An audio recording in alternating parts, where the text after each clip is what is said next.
सदियों का इतिहास, अनंत कथाओं का सार। स्वागत है अनंत कथा सागर में।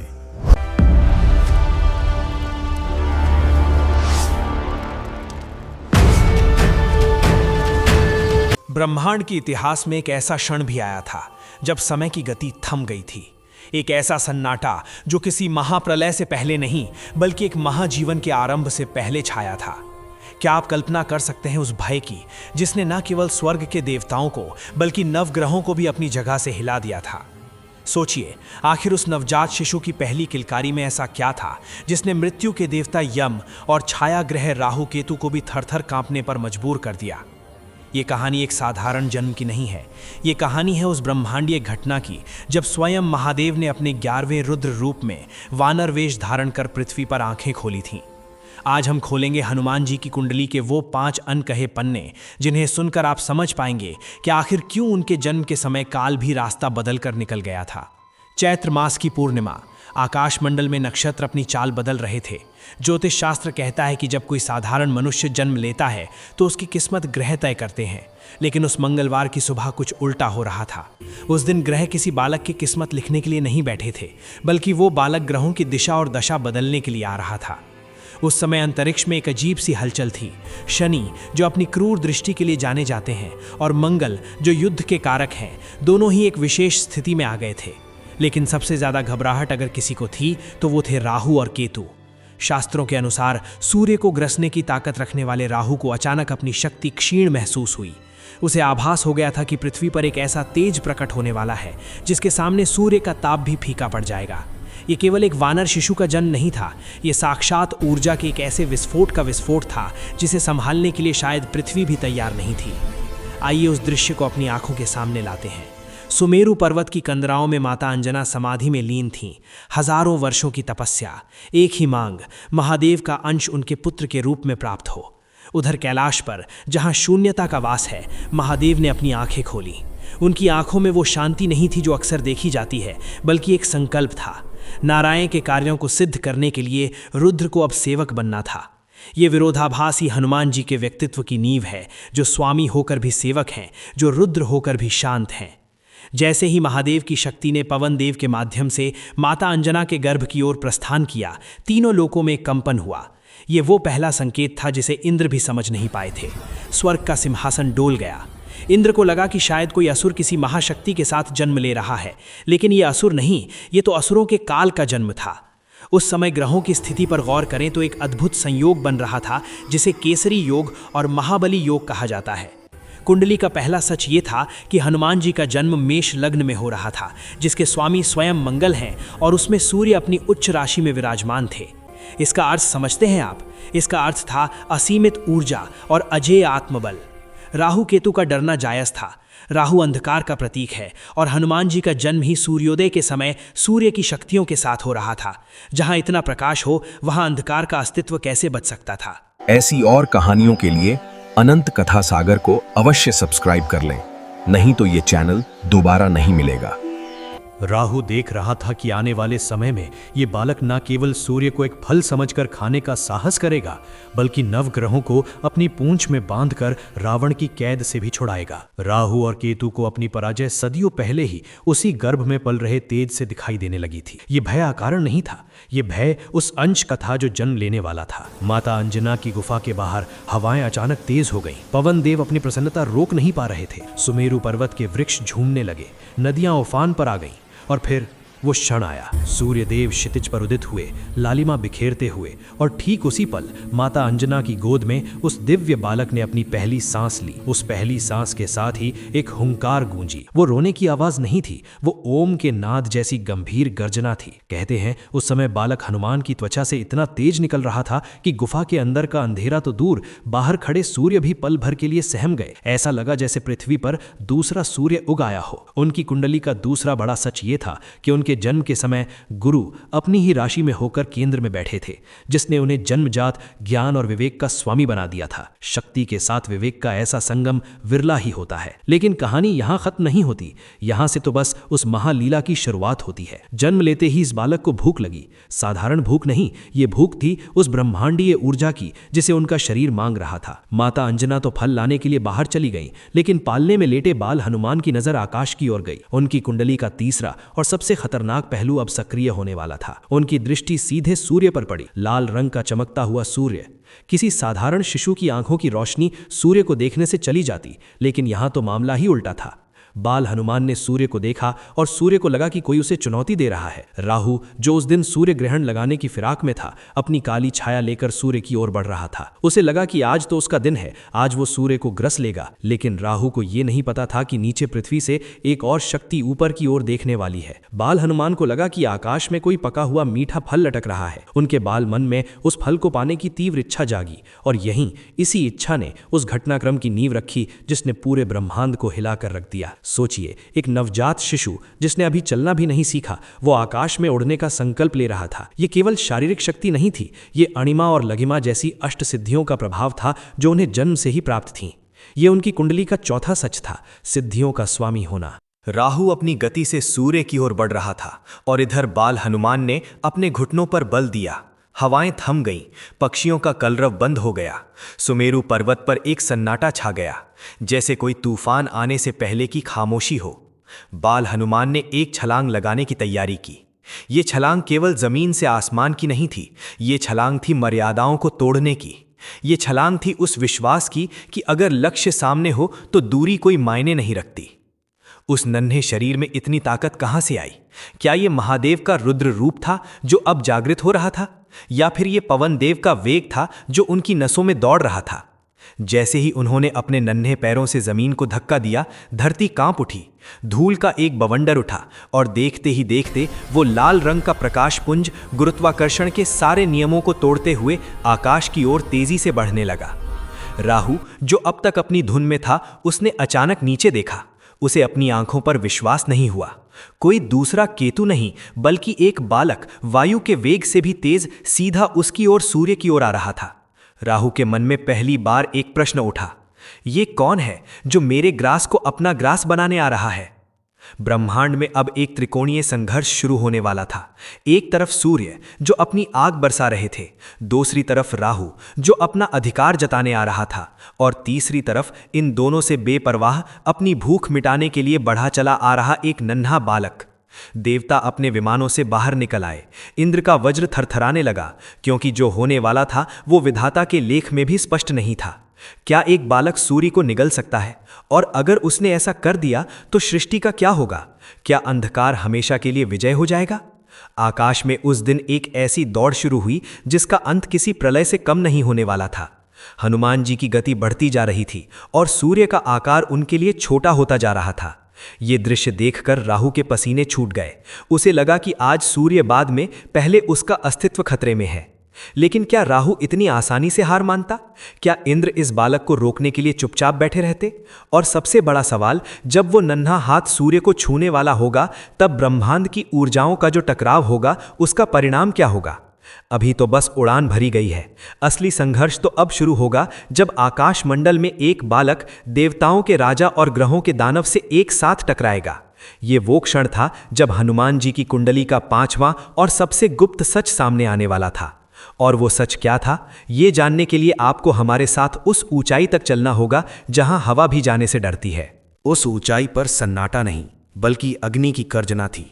बाल हनुमान जैसे जैसे ऊपर उठ रहे थे, वायुमंडल का रंग बदल रहा था। नीला आकाश अब तांबे जैसा लाल हो चुका था। सामान्यतः सूर्य के इतना निकट जाने पर शरीर भस्म हो जाता है, अस्थियां राख बन जाती हैं।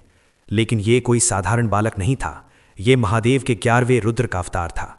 सूर्य की लपटें उन्हें जला नहीं रही थीं, बल्कि ऐसा लग रहा था मानो अग्नि अपने ही अंश का स्वागत कर रही हो।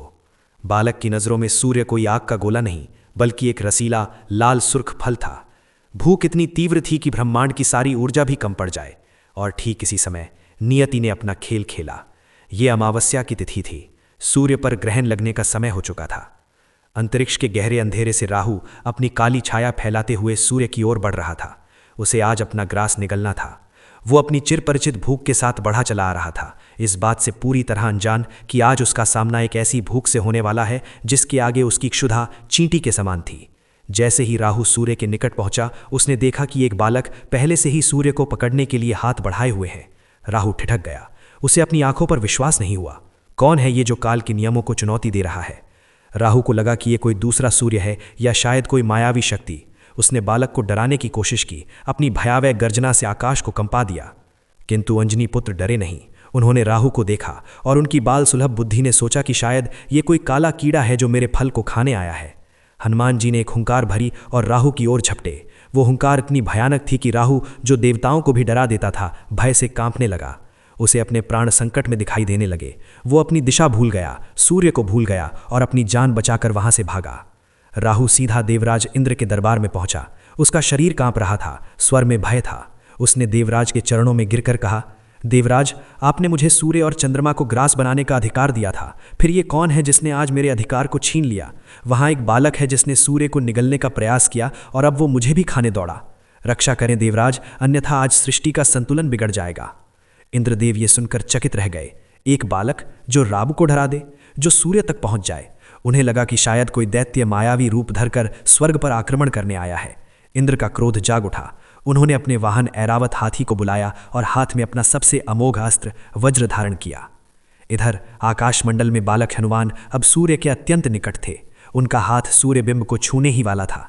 तभी बादलों की गड़गड़ाहट के साथ इंद्रदेव वहां प्रकट हुए। उन्होंने देखा कि एक तेजस्वी बालक, जिसके चारों ओर एक दिव्य आभा है, वो निर्भीक होकर सूर्य की ओर बढ़ रहा है। इंद्र ने चेतावनी दी, आकाशवाणी की, रुक जाओ बालक, ये प्रकृति के नियमों के विरुद्ध है। परंतु बालहट तो बालहट है, और फिर ये तो स्वयं पवन पुत्र थे जो अपनी धुन के पक्के थे। उन्हें इंद्र की चेतावनी में केवल एक व्यवधान दिखाई दिया। उन्होंने इंद्रदेव की ओर देखा, न भय न संकोच। उनकी गति और बढ़ गई। ऐसी और कहानियों के लिए अनंत कथा सागर को अवश्य सब्सक्राइब कर लें, नहीं तो ये चैनल दोबारा नहीं मिलेगा। इंद्रदेव का अहंकार आहत हो गया। त्रिलोक के स्वामी की आज्ञा की अवहेलना, क्रोध में भरकर बिना परिणाम का विचार किए इंद्र ने अपने वज्र का संधान किया। वो वज्र जिसे दधीची की अस्थियों से बनाया गया था, वो वज्र जो पर्वतों को भी चूर चूर कर सकता था, उसे एक कोमल बालक पर चला दिया गया। बिजली की कौंध से भी तेज गति से वज्र चला। पूरा ब्रह्मांड उस क्षण थम सा गया। समय की गति रुक गई।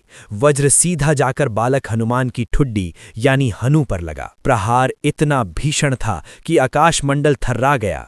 वो नन्हा सा शरीर, जो अभी कुछ क्षण पहले सूर्य को छूने वाला था, अब अचेत होकर शून्य से नीचे गिरने लगा। वायु को चीरते हुए, बादलों को पार करते हुए वो धरती की ओर गिरे। और जैसे ही वो धरती पर गिरे, एक और अनर्थ हो गया। ये बालक केवल अंजनी का पुत्र नहीं था, वो वायुदेव का प्राण था। अपने पुत्र को इस अवस्था में देखकर, अचेत और घायल देखकर वायुदेव का धैर्य टूट गया। पिता का क्रोध प्रलय बनकर जाग उठा। वायुदेव ने उसी क्षण अपनी गति रोक दी। उन्होंने बहना बंद कर दिया। सोचिए, जब हवा ही रूठ जाए तो क्या होगा? संसार की सांसें अटकने लगी, प्राणियों के कंठ सूखने लगे। न पत्ता हिल रहा था, न नदियां बह रही थीं। हर जीव, चाहे वो मनुष्य हो, पशु हो या देवता, तड़पने लगा। एक सन्नाटा जो मृत्यु से भी अधिक भयानक था, तीनों लोकों में छा गया। इंद्रदेव को अभी आभास भी नहीं था कि उनके एक प्रहार ने सृष्टि को किस विनाश के कगार पर ला खड़ा किया है। वे तो अभी अपने क्रोध की ज्वाला में ही थे, लेकिन नीचे धरती पर एक गुफा में माता अंजनी को किसी अमंगल का आभास हो चुका था। उनका मात्र हृदय जोर जोर से धड़कने लगा था। अब स्थिति ये थी कि एक ओर ब्रह्मांड का दम घुट रहा था और दूसरी ओर वो दिव्य बालक मृत्यु के सन्नाटे में लेटा था। क्या महादेव अपने अवतार की रक्षा के लिए आएंगे? क्या ब्रह्मा जी इस सृष्टि को बचाने का उपाय निकालेंगे? या फिर वायुदेव का क्रोध आज सब कुछ समाप्त कर देगा? कुंडली का वो पांचवां सच, जिसका संकेत शुरुआत में मिला था, अब अपना असली रूप दिखाने वाला था। ये केवल एक बालक के घायल होने की कथा नहीं थी, ये उस वरदान की भूमिका थी जो हनुमान जी को अजर अमर बनाने वाला था। सन्नाटा, एक ऐसा सन्नाटा जो किसी भी शोर से अधिक भयानक था। तीनों लोगों की सांसें अटकी हुई थीं, क्योंकि स्वयं प्राण वायु रूठ गए थे। पिता का क्रोध प्रलय बनकर द्वार पर खड़ा था। जिस गुफा में वायुदेव अपने अचेत बालक को गोद में लिए बैठे थे, वहां देवताओं का आगमन हुआ। सबसे आगे स्वयं सृष्टि रचयिता ब्रह्मा जी थे। उन्होंने देखा कि पुत्र के मोह में वायुदेव ने संसार की गति रोक दी है। ये केवल एक पिता का दुख नहीं था, ये उस महाशक्ति का मौन था जिसके बिना अस्तित्व संभव नहीं। ब्रह्मा जी ने वायुदेव की पीड़ा को समझा। उन्होंने अपने कमंडल से पवित्र जल निकाला और उस बालक के ऊपर छिड़का। जल की बूंदे स्पर्श होते ही जो चमत्कार हुआ, उसने वहां उपस्थित हर देवता को स्तब्ध कर दिया। वो बालक जो इंद्र के वज्र के प्रहार से निष्प्राण हो गया था, उसने अपनी आंखें खोल दी। लेकिन ये सामान्य जागृति नहीं थी। उन आंखों में अब एक ऐसी चमक थी जो सूर्य के तेज को भी फीका कर दे। यही वो क्षण था जब कुंडली का पांचवा और सबसे अद्भुत सच सामने आया। ये बालक साधारण मृत्यु को प्राप्त होने के लिए नहीं, बल्कि मृत्यु को भी परास्त करने के लिए जन्मा था। इंद्रदेव को अपनी भूल का आभास हुआ। जिस वज्र पर उन्हें अभिमान था, वो इस बालक के सामने व्यर्थ सिद्ध हुआ था। ग्लानि और श्रद्धा से भरे इंद्र ने आगे बढ़कर कहा, हे पवन पुत्र, मेरे वज्र ने तुम्हारी ठोड़ी यानी हनु पर प्रहार किया था, इसलिए आज से तीनों लोग तुम्हें हनुमान के नाम से जानेंगे। और मेरा वरदान है कि भविष्य में मेरा वज्र भी तुम्हारा कुछ नहीं बिगाड़ सकेगा। लेकिन ये तो बस शुरुआत थी। उस गुफा में वरदानों की वर्षा होने लगी, जो उस कुंडली के पांचवें सच को सिद्ध कर रहे थे। ग्रहाणाम अधीश्वरः, यानी ग्रहों के स्वामी सूर्यदेव, जिनके पास जाने का साहस इस बालक ने किया था, वे आगे आए। उन्होंने कहा, मैं इसे अपने तेज का 100वां भाग देता हूं। जब ये बड़ा होगा तो मैं स्वयं इसे शास्त्रों का ज्ञान दूंगा। इसमें वक्ता और ज्ञानी के रूप में मेरी समानता होगी। वरुण देव ने कहा, मेरा पाश और जल इसे कभी नहीं डुबो सकेंगे। ये जल में भी वैसे ही सुरक्षित रहेगा जैसे भूमि पर। यमराज, जो मृत्यु के देवता हैं और जिनसे बड़े बड़े असुर कांपते हैं, उन्होंने वो कहा जिसने राहु और केतु के मन में भय का बीज बो दिया। यमराज ने कहा, ये बालक मेरे दंड से मुक्त है, इसे अकाल मृत्यु कभी नहीं आएगी। ये अपनी इच्छा से ही मृत्यु का वर्ण कर सकेगा, अन्यथा काल भी इसका स्पर्श नहीं कर सकता। कुबेर ने अपनी गदा से अभय दिया तो भगवान शंकर ने उसे रुद्रावतार होने का स्मरण कराया। अब समझ में आ रहा था कि राहु और केतु हनुमान जी के जन्म के समय क्यों कांप रहे थे। कुंडली में शनि, राहु और केतु की वक्र दृष्टि का भय हर जीव को होता है, लेकिन हनुमान जी की कुंडली में ये पांचवा सच लिखा था कि वे इन ग्रहों के प्रभाव में नहीं, बल्कि ये ग्रह उनके प्रभाव में रहेंगे। उस दिन उस गुफा में जो अष्ट सिद्धि और नवनिधि के दाता का निर्माण हुआ, वो ब्रह्मांड की एक पूर्व नियोजित घटना थी। ये सब इसलिए हुआ ताकि त्रेता युग में जब मर्यादा पुरुषोत्तम राम पृथ्वी पर आए, तो उनका कार्य सिद्ध करने के लिए एक ऐसा योद्धा उपस्थित हो जो अजर और अमर हो। राहु को सूर्य को ग्रसने का अहंकार था, लेकिन हनुमान जी ने बालपन में ही सूर्य को फल समझकर राहु के अस्तित्व को चुनौती दे दी थी। केतु को अपनी ध्वजा और ऊंचाई का मान था, लेकिन हनुमान जी की उड़ान के आगे पूरा आकाश छोटा पड़ गया था। अंततः ब्रह्मा जी ने अंतिम वरदान दिया, जिसने हनुमान जी को कलयुग का सबसे जागृत देवता बना दिया। उन्होंने कहा, हे मारुति, तुम चिरंजीवी रहोगे। जब तक इस धरा पर राम कथा रहेगी, तुम यहाँ उपस्थित रहोगे। कोई भी ब्रह्मास्त्र, कोई भी दिव्य अस्त्र शस्त्र तुम्हारा विनाश नहीं कर सकेगा। वायुदेव का क्रोध शांत हो चुका था। संसार में पुनः वायु का संचार हुआ, लेकिन अब वो वायु केवल प्राण नहीं दे रही थी, वो उस महाबली की गाथा गा रही थी जिसने जन्म लेते ही काल चक्र को बदल दिया था। हनुमान जी की कुंडली के 5 अनकहे सच ने ये सिद्ध कर दिया कि जब भक्ति और शक्ति का मिलन होता है तो ग्रह नक्षत्र भी अपना मार्ग बदल लेते हैं। राहु केतु का भय व्यर्थ नहीं था, क्योंकि वे जानते थे कि ये बालक केवल एक देवता नहीं, बल्कि संकट मोचन है, जो ग्रहों की दशा ही नहीं बल्कि भक्तों की दिशा भी बदल देगा। और इस प्रकार उसे एक प्रहार और उसके बाद मिले वरदानों ने हमें हमारा सबसे बड़ा रक्षक दिया। वो रक्षक जो आज भी इसी क्षण कहीं ना कहीं राम नाम के जप में लीन है और अपने भक्तों की पुकार सुनने को तत्पर है। बोलिए जय श्री राम, जय हनुमान।